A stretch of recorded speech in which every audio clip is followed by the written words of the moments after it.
আসসালামু আলাইকুম বন্ধুরা, নাবা টেকওয়ার্ল্ডের পক্ষ থেকে আপনাদের সবাইকে অসংখ্য শুভেচ্ছা এবং অভিনন্দন জানাচ্ছি। আশা করছি আপনারা সবাই ভালো আছেন। আমার হাতে আপনারা একটা ESP01 মডিউল দেখতে পাচ্ছেন। গত পর্বে আমি আপনাদেরকে এই মডিউলটি সম্পর্কে একটা রিভিউ ভিডিও দিয়েছিলাম। পাশাপাশি এই মডিউলটি কীভাবে প্রোগ্রাম করতে হয়, এই ধরনের প্রোগ্রামার ব্যবহার করে, এটা হচ্ছে একটা ESP01 প্রোগ্রামার, এই বিষয়টাও আমি আপনাদেরকে দেখিয়েছি।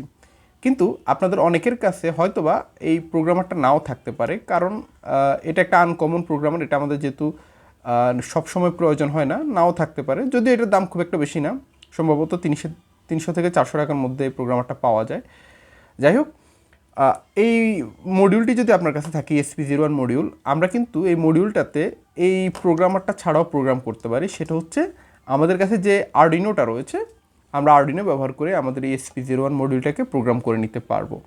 আজকের ভিডিওতে আমি আপনাদেরকে সেই বিষয়টা দেখাবো কীভাবে আমরা এই মডিউলটাতে প্রোগ্রাম করতে পারি। এখানে আপনারা দেখতে পাচ্ছেন আমি একটা এক্সটেনশন বোর্ড, যেটা গত পর্বে দেখেছিলাম, অলরেডি ব্রেডবোর্ডে বসিয়ে রেখেছি। এতে করে আমার ESP01টা ব্যবহার করতে সুবিধা হয়। তো আমি ESP01 মডিউলটাকে এখানে এই বোর্ডটার মধ্যে বসিয়ে নিলাম। তো এখানে আমি আগে থেকে কিছু কানেকশন দিয়ে রেখেছি। কানেকশনটা হচ্ছে আপনারা দেখতে পাচ্ছেন আমার যে ব্রেডবোর্ডের যে VCC এবং গ্রাউন্ড লাইন রয়েছে, সেখান থেকে আমি গ্রাউন্ডের কানেকশনটা দিয়ে রেখেছি। তারপর 3.3 ভোল্টের এখান পিনটাকে আমি এই যে এখানে VCC পিনের সাথে কানেক্ট করে রেখেছি। আর হচ্ছে আমাদের চিপ ইনেবল যে পিনটা আছে, সেটাকে আমি এই যে VCC লাইনের সাথে কানেক্ট করে রেখেছি। তো এবার আমাদেরকে যেই কাজটা করতে হবে, দেখুন আমার যে আরডুইনো উনোটা আছে, আমি আরডুইনো উনো এই যে আমরা এখানে দুইটা পিন দেখতে পাচ্ছি, RX এবং TX পিন আরডুইনো উনোর। তো আমি যে কাজটা করব সেটা হচ্ছে এই RX এবং TX পিনের সাথে এই যে একটা জাম্পার কেবল লাগাবো। এবার খুব মন দিয়ে আমার কথাটা শুনেন। সেটা হচ্ছে RX যে পিনটা আছে, এই পিনটাকে আমরা এই মডিউলের RX পিনের সাথে কানেক্ট করব।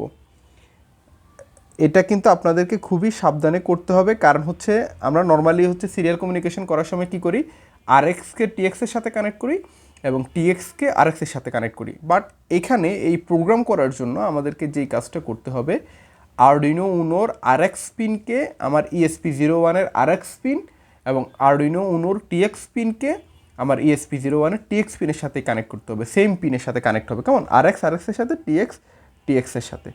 ওকে, আমার কিন্তু এই যে প্রোগ্রামারের RX TX কানেকশনটা দেওয়া হয়ে গিয়েছে। এবার আমরা পাওয়ার দেব। পাওয়ার দেওয়ার জন্য আমি যেই কাজটা করব, আরডুইনো উনোর এখানে যে আমার গ্রাউন্ড পিন রয়েছে, আমি গ্রাউন্ড পিনের সাথে একটা জাম্পার কানেক্ট করে সেটা আমার এই যে ব্রেডবোর্ডে যে কোনো একটা গ্রাউন্ড পিনের এখানে কানেক্ট করে দিচ্ছি। আর আমরা VCC যে লাইনটা, যেহেতু আমরা জানি ESP01 3.3 ভোল্টে চলে, তাই আমরা আরডুইনো উনোর গায়ে আমরা কিন্তু 3.3 ভোল্টের পিন দেখতে পাই। এই যে আপনারা এই যে দেখতে পাচ্ছেন, এটা হচ্ছে 3.3 ভোল্টের পিন। তো আমি এই পিনের সাথে কানেক্ট করে জাস্ট আমার এখানে VCC লাইনের সাথে আমি কানেক্ট করে দিব। আর হচ্ছে আমরা ওই যে মডিউলটাকে প্রোগ্রামিং মোডে নিতে চাইলে সেক্ষেত্রে আমাদেরকে কী করতে হয়, সবসময় GPIO 0 পিন, যেটা GPIO 0 পিনকে গ্রাউন্ডের সাথে কানেক্ট করতে হয়। তো আমি যখন প্রোগ্রাম করতে চাইবো, এটা গ্রাউন্ডে লাগায় রাখবো, আর কানেক্ট করতে না চাইলে গ্রাউন্ড থেকে খুলে রাখবো। তো মোটামুটি এটাই হচ্ছে কি আমাদের কানেকশানটা। এখানে একটা বিষয় আমি বলি, যারা একটু এক্সপার্ট আছেন তারা নিশ্চয়ই এখানে আমার একটা ভুল ধরবেন। ভুলটা হচ্ছে, যদিও আমি 3.3 ভোল্ট দিয়ে ESP01টাকে প্রোগ্রাম করছি, বাট এখানে RX এবং TX পিন থেকে কিন্তু 5 ভোল্টের এই যে সিগন্যাল আসবে এই মডিউলটাতে। তো সেক্ষেত্রে মডিউলটা নষ্ট হয়ে যেতে পারে। যদি আমি এভাবেই কাজ করি, এখানে একটা লজিক লেভেল কনভার্টার ব্যবহার করলে এখানে ভালো হতো, বাট এটা ছাড়াও নর্মালি ডিরেক্টলি কানেক্ট করলেও আমার মডিউল নষ্ট হয়নি। তো যতক্ষণ পর্যন্ত চলছে চলুক, আমি অত ঝামেলা আসলে এখন নিতে চাচ্ছি না। সিম্পলি ডিরেক্টলি যেভাবে সেভাবে কানেক্ট করছি। তো এখন আমি কী করবো, যেহেতু আমি প্রোগ্রাম করব, আমি GPIO পিনটাকেও গ্রাউন্ডের সাথে কানেক্ট করে দিলাম। এবার হচ্ছে আমরা এই যে এখানে USB কেবলটাকে উনোর সাথে লাগালাম, আর আরেকটা প্রান্ত যেটা এখন আমি আমার কম্পিউটারের সাথে কানেক্ট করব, করে বাকি অংশটা আমি আপনাদেরকে দেখাচ্ছি কীভাবে প্রোগ্রামটা আপলোড করতে হয়। তো বন্ধুরা, আপনারা এখানে দেখতে পাচ্ছেন যে আমরা আমাদের যে আরডুইনো আইডিটা এটা ওপেন করে রেখেছি। তো আমি এখানে একটা সিম্পল প্রোগ্রাম লিখে রেখেছি। এটা হচ্ছে 2 নাম্বার পিনটাকে একবার হাই করবে, একবার লো করবে, ব্লিঙ্কের কোড আর কি। তো আমরা আমাদের USB পোর্টে গিয়ে প্রথম হচ্ছে আমাদের বোর্ডটা সিলেক্ট করে দিতে হবে। এটা একটু ভালোভাবে দেখুন। আমি সিলেক্ট বোর্ড থেকে এখানে এই যে অদার বোর্ড অ্যান্ড পোর্টে আসার পরে এখানে দেখুন এই যে COM4, যেটা COM4-এর পাশেই হচ্ছে আমার USB লিখে আছে। তো এটাই হচ্ছে মূলত মানে আমি USBর মাধ্যমে যে ডিভাইসটা কানেক্ট করেছি আরডুইনোটা, এটা সিলেক্ট করব। আর বোর্ডের এখানে এসে অবশ্যই আমাদেরকে যেটা সিলেক্ট করতে হবে সেটা হচ্ছে জেনেরিক ESP8266। এটা কিন্তু আপনাদেরকে ভালোভাবে খেয়াল রাখতে হবে। পোর্টটা ঠিকভাবে সিলেক্ট করলাম। বোর্ড কিন্তু এখানে আমরা আরডুইনো না লিখে এখানে এখন কী লিখবো, জেনারিক ESP8266 মডিউল, এটা সিলেক্ট করে ওকে করলাম। এখন জাস্ট আমি যদি আপলোড দেই,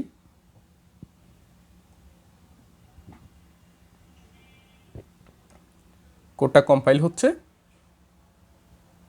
আচ্ছা, এখানে কোনো একটা এরর আসছে, আমি আবার ট্রাই করি। কোডটা কম্পাইল হচ্ছে এবং কম্পাইল কমপ্লিট হয়ে গেলে তারপর আমাদের এই যে ESP8266 যেটা সেখানে আপলোড হয়ে যাবে। এই যে আপলোড হচ্ছে।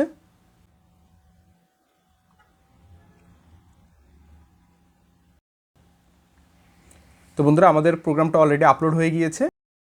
আমরা যে প্রোগ্রামটা আপলোড করেছি সেটা হচ্ছে আমাদের ESP01 মডিউলের যে 2 নাম্বার পিন রয়েছে সেটাকে 1 সেকেন্ডের জন্য অন করবে এবং 1 সেকেন্ডের জন্য অফ করবে। বিষয়টা আমরা ভিজুয়ালি বোঝার জন্য আমরা একটা এলইডিকে 2 নাম্বার পিনের সাথে কানেক্ট করে দিচ্ছি। তো আমরা এখানে দেখতে পাচ্ছি এলইডিটা অন হয়ে আছে, ব্লিঙ্ক করছে না। এটা না করার কারণ হচ্ছে আমরা প্রোগ্রাম আপলোড করার পর এখনও আমাদের ESP01 মডিউলটাকে রিসেট করিনি। রিসেট কিভাবে করব?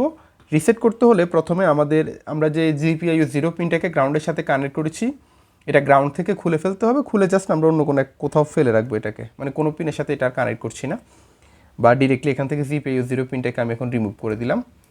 এবার আমাদেরকে মডিউলটা রিসেট করতে হবে। রিসেট করার জন্য জাস্ট পাওয়ার পিনটাকে খুলে আমরা আবার পাওয়ার পিনটাকে যদি লাগিয়ে দিই, তাহলে হচ্ছে আমাদের মডিউলটা রিসেট হয়ে যাবে। আপনারা এখন দেখতে পাচ্ছেন আমাদের 2 নাম্বার পিনে যে এলইডিটা রয়েছে সেটা 1 সেকেন্ড জ্বলে থাকছে এবং 1 সেকেন্ড নিভে থাকছে। তার মানে বোঝা যাচ্ছে আমরা আমাদের এই মডিউলটাতে সাকসেসফুলি একটা প্রোগ্রাম আপলোড করতে পেরেছি। কিভাবে? আরডুইনো উনো ব্যবহার করে।